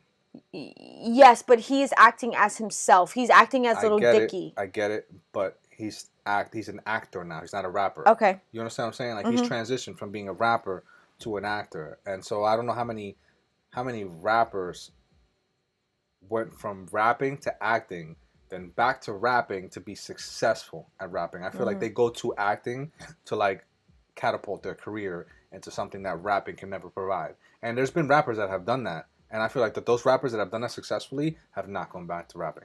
Agreed. And one of those rappers that I actually comes to mind right away because I listened to one of his songs today is Ludacris. Ludacris, 50 Cent, Mos Def. T.I. You know, so there's just once you step over, you make that transition. You make that transition to money, and what you get is like it's all of a sudden now rapping is like a snack, and acting is the main course. Okay, I get that. So that was it'll be interesting to say to see what if he does pop off or something. You know, I would love to see more Dave. Yeah, agreed. But we'll see. We really enjoyed that show. Yeah, we did. All right. We did. So that was number 4? That was number 4. Coming in at number 3 is Shine from Bad Boys. Whoa! Skitty bop diddy bop. Yeah. Whoa! I don't even know. Sling. Yeah. You know what's funny is that we have pictures of these people, and you know. Oh. Yes, Evo be slacking. I do be slacking. So. If ladies and gentlemen don't know, yo. Like 3 other people you just said. Azalea Banks, you said forget it. Little Dick, you said forget it. I don't want to hear it. I'm blaming it on the alcohol. We're going to have to get a moderator because you're slacking on your job. This is week number 2. I definitely slacked on the slides. Because I was just like, can you make sure you do that? And he was just like, forget it. Listen, you could have cued me in there. Okay. Thanks. So Stephanie Singh, is Ice Cube in that category of going from rapping? I would assume that she's talking about going from rapping to acting. Yes. I would firmly agree with that he went, because I feel like once he rapped and then went from Boys in the Hood, it was just like a fucking catapult for him at that point. I don't really know exactly what he's doing now, but at this point, does it really matter? He's done so fucking much. Yeah. And then Edgar says DMX also acted and went back to rhyming and was successful. Shine shouldn't be on this list. He went to jail after shooting and then was deported. So, like, come on. Talking about Shine. When he first came out, when he popped, I really thought that Shine was going to be that. He was going to be that thing because he was rolling with Puffy. I feel like he was a Puffy protege. Like, he was going to be one of those people that was going to, run with Bad Boy. Right. And do it big for Bad Boy. And then that whole shooting thing happened in that club. And then he went to jail. And then he got deported. Yeah. I feel like DMX actually had a career. Versus popped and faded. Okay. You know what I'm saying? Like No, but that's not the connection they're making. Edgar's talking about how DMX acted and went back to rapping. They're not talking about popped and faded. Sorry, Edgar. I apologize for that. And then Frank says Shine had to perform at the Bad Boy reunion concert via satellite on a screen. I'm actually surprised that he actually participated in it because, to my understanding, don't Shine and Puffy not have a good relationship? From what I read, no. So I read that Puffy was interviewed and he was asked about Shine, and he made a comment that Shine is in good spirits, and somehow or some way that got back to Shine, and then Shine came out and made a statement. Like, what the fuck is he talking about? First of all, Puffy's statement about him having a conversation with me about me being in good spirit is a figment of Mr. Combs' imagination. Oh, shit. Yes, he literally said that he is hallucinating about that statement. He says he's never spoke to him. He will never speak to him. Puffy's never come to visit him, and he will never accept a visit from Puffy. So there's definitely some tension there, and I don't know what it is, but it did not end well. Well, what do you mean you don't know what it is? Shine took the rap for that whole fucking thing. I get that, but I would think that when you take a rap, that you're doing it willingly because there's some type of benefit. Excuse me. there's some type of benefit. You know what I'm saying? Like, you think so? No, I just think no, because well, listen, when it comes to being in a case with co-defendants, it's either everybody's turning on each other or one person is taking it for the rest of them for a reason. Because it's either every man saves himself or one man takes the fall for them all. And that man, he takes that fall for them all for a reason. There's no stunt dummy. You understand what I'm saying? Yeah, I don't know. I just think that Puffy had more money than Shine, and I think that he lured the fuck up. Whether he lured the fuck up or not, Shine took the blame. He didn't accuse Puffy. He didn't put Puffy on the spotlight and say, hey, he did this, he did that. Shine buttoned up his lip. He said, yeah, I did what I did, and I'm not accusing nobody of nothing. That's crazy to me because Shine spent fucking a decade in prison. Yeah. So and then got deported back to his. He got deported back to his country. And fun fact, he's Belizean, and my kids are Belizean, or half Belizean rather. And he's the only rapper that I know to this day that reps Belize. So I was kind of sad to see him go. Yeah. But I think it's funny because when we were like looking into these artists about people, that have served time and then come out and then you wonder like where their career goes. That's why I was like kind of interested about the whole Bobby Shmurda thing because like Bobby Shmurda he's been in jail for almost 7 years. Like he was in jail. Huh? He was in jail. He was in jail for I'm saying almost 7 years. So like I wonder how able is he going to be to resurrect his career? That is yet to be said. He's only been out since Tuesday and today's fucking Friday. So well. If history repeats itself, not to say that history is a way to predict the future, but if you think about sometimes history does repeat itself. When you have situations where rappers are in Bobby Shmurda's situation, when they come out after being away for so long, it's very rare that they come out and they just regain the spotlight. Like once that moment's gone, it's gone. Well, we'll see. We shall see. Because, people petitioning for him. So, Shine was number 3. Yeah. Skitty bop whoa. And coming in. Wait, fun fact. He's a Jew now. And a politician in Belize. He went from being a rapper with Bad Boy to being believing in Judaism and being a politician in his home country. So, but he's actually, I watched an interview where he was talking about that they're in the process of creating a tour with, I think it was Buju Banton that he made that song with. That's the reggae artist on that song. It wasn't Buju Banton. Okay, so I'm wrong about the artist. Do you remember the artist's name or no? It'll come to me, but it hasn't come to me right now. So they're actually in talks on going on tour because he actually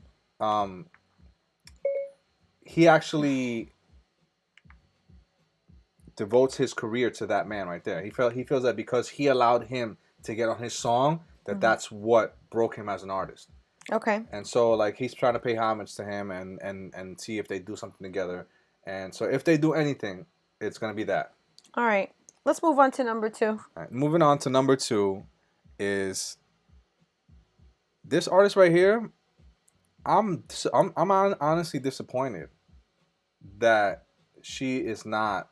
She. Yes. Oh yeah, I because before I said she's the only female on the thing, and you said yeah, so I forgot that we included this person. Yeah, she is. She is where she is right now. I'm thoroughly surprised because this artist right here came out guns blazing. By the way, Frank just dropped it for Barrington Levy. Thank you. Barrington Levy. Yes. Thank you, Frank. Because I honestly was just like, it definitely wasn't Buju Banton. Yeah, the name escaped me, and that's the one that I thought I would remember. Young M.A. Yo, I fucking loved Young M.A. Yeah. When I first heard her, you call her Stephanie, I call her Heavenly. Ooh. Like that song right there. That song was the yo, fucking anthem for that year. 353 million views on YouTube right now. Oh my and God. That was Young M.A. just breaking the surface. Oh, Frank says, say it, Foxy Brown. That's not who we talking about. No, we're not talking about Foxy. Fucking love Young M.A. Yeah, She is a lyrical assassin. Yo, and the fact that everything that she did it independent, and I think that her demise was that she went too hard. She went too hard, not in her lyrics, not in her music, but she went too hard on the industry level. I felt like she was trying to like get the ultimate deal, like the deal that nobody ever got. And she ended up never getting it herself, because she talked about it behind the scenes a lot, where she was holding out for that big deal. Okay. And a lot of the deals that they brought to her just wasn't what she wanted, and she never ended up getting signed. Well, I mean, she released an album in 2020, so it's not like she's completely forgotten, but I think that essence of popping has kind of dwindled for her a little bit. A lot. She spoke about it, and even in some of her songs, where she was like turning away certain deals because they weren't what she wanted them to be. I love Young M.A. so much. I can't tell you how many people when I first heard of her, I told so many people about her, like, yo, you gotta listen to this rapper. Yo, you gotta listen to this rapper. You weren't the only one. Everybody was talking about Young M.A. I mean, like, you want to talk about cut from a different cloth? This is it right here.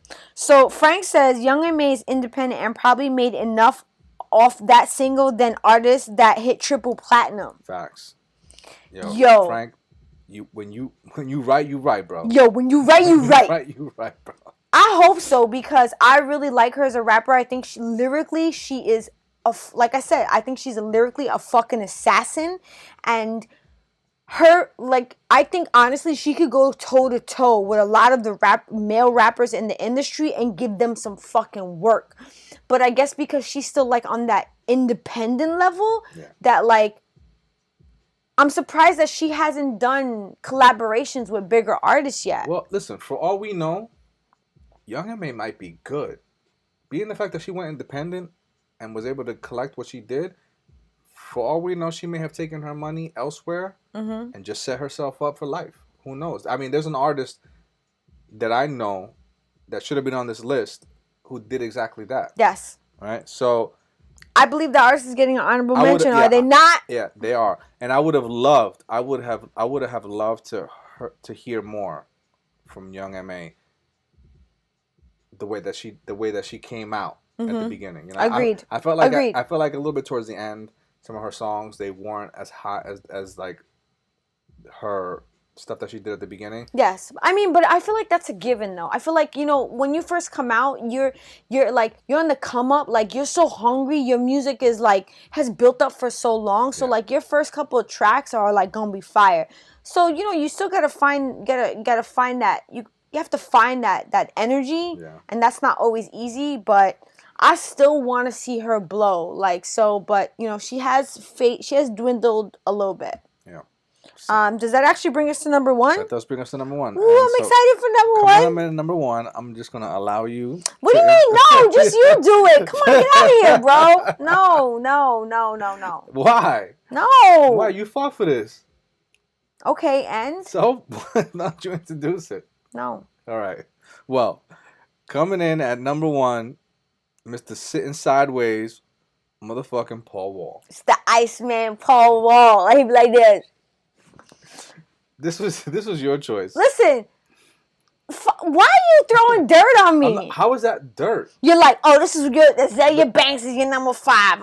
Paul Wall's number 1. Because okay. honestly, I don't have anything to say about these artists. What do you mean you have nothing to say about these artists? You loved Paul Wall. I like Paul Wall. You loved Paul Wall. Excuse me. Evil, do not speak for me in that tone of voice.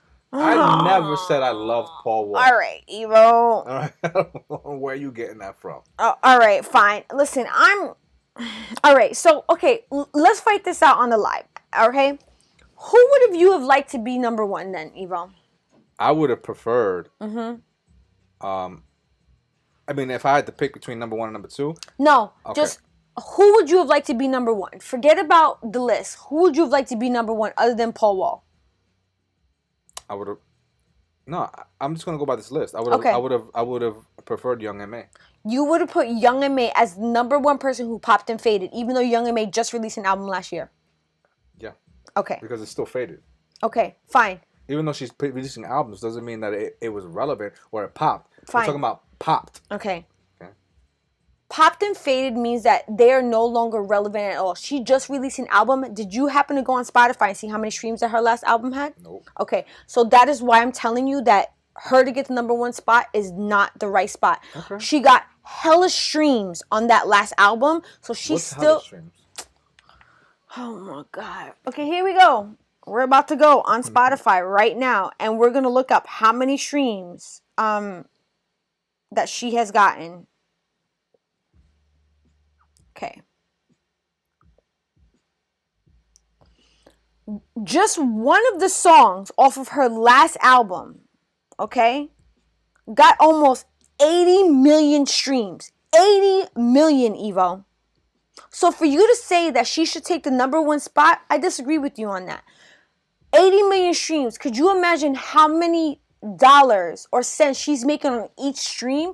Let's say that she's getting, I don't know. Let's say that she's getting. But see, I feel like that even if you're not getting airplay, Okay. you're not. It's really not popping. Okay.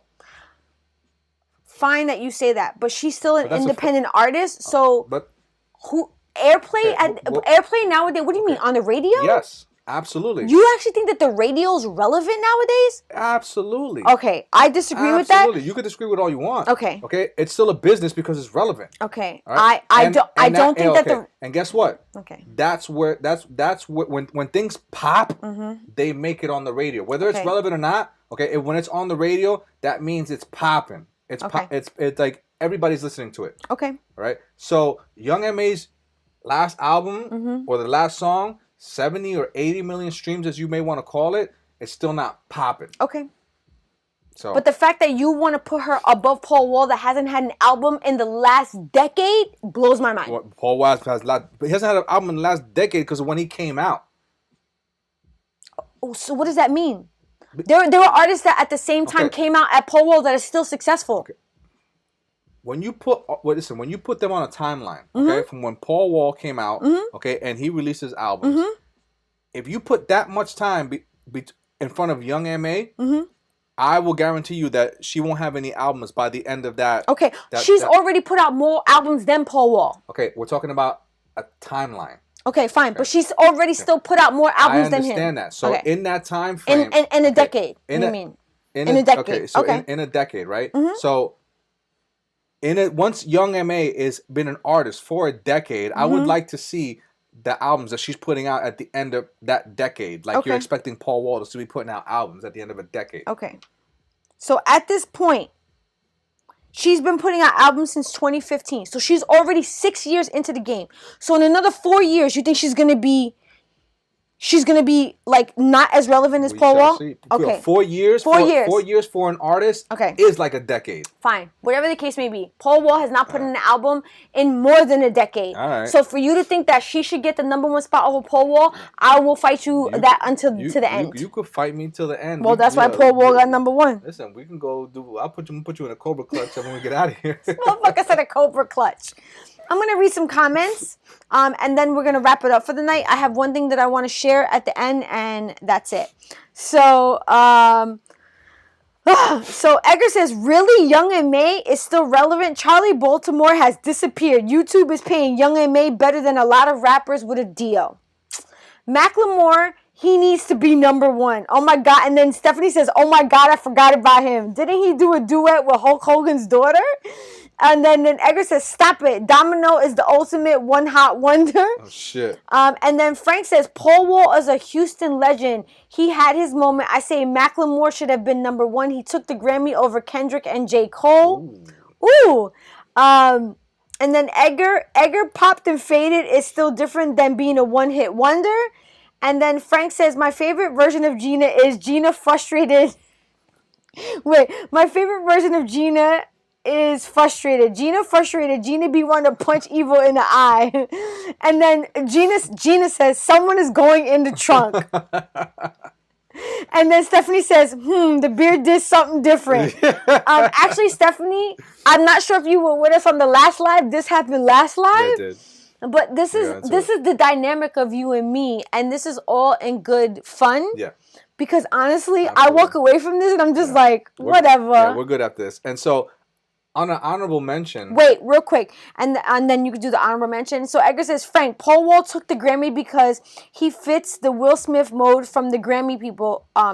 Does he mean Paul or does he mean Macklemore? Also, you're making my argument for me. Those who made one-hit wonders are those who popped and faded.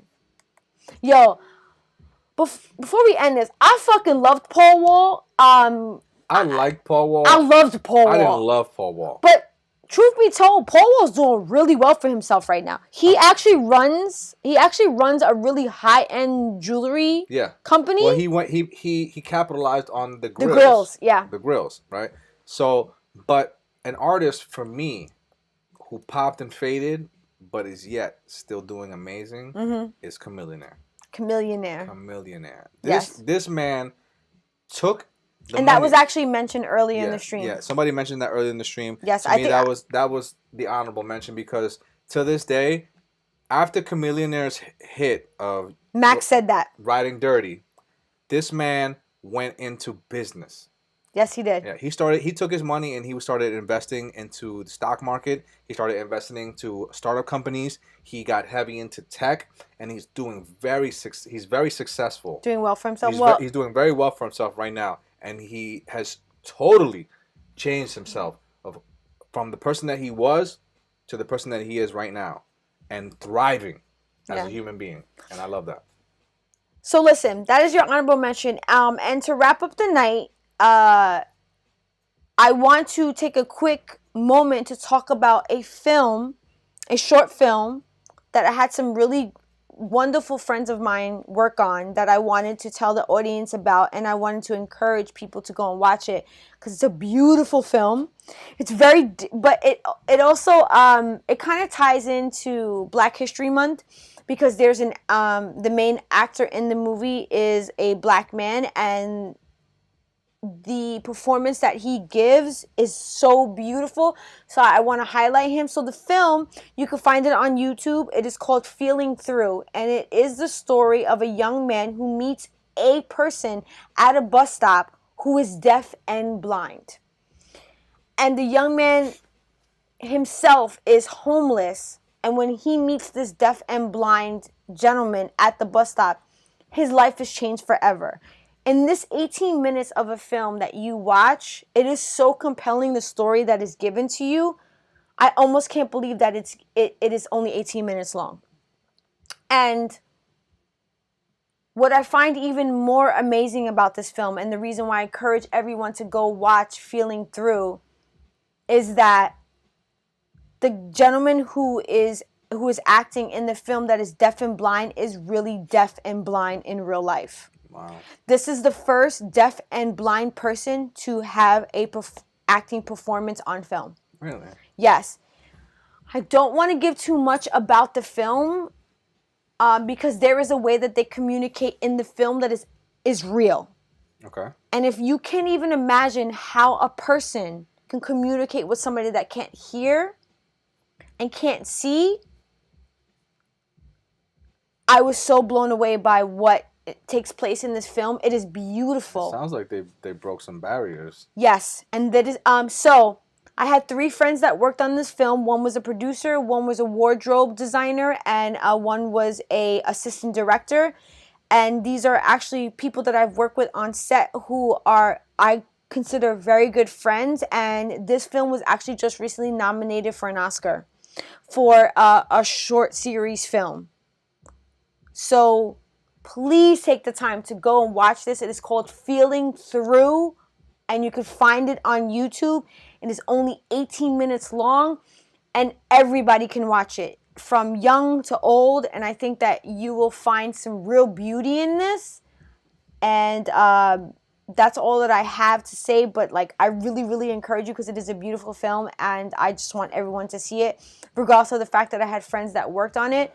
I would not just co-sign something that I didn't find as beautiful, and I thought it was a beautiful piece of work. And I've met some of the people that worked on this, and yes, definitely great people. Yes. Yes. So my boy Phil. Support. Yes.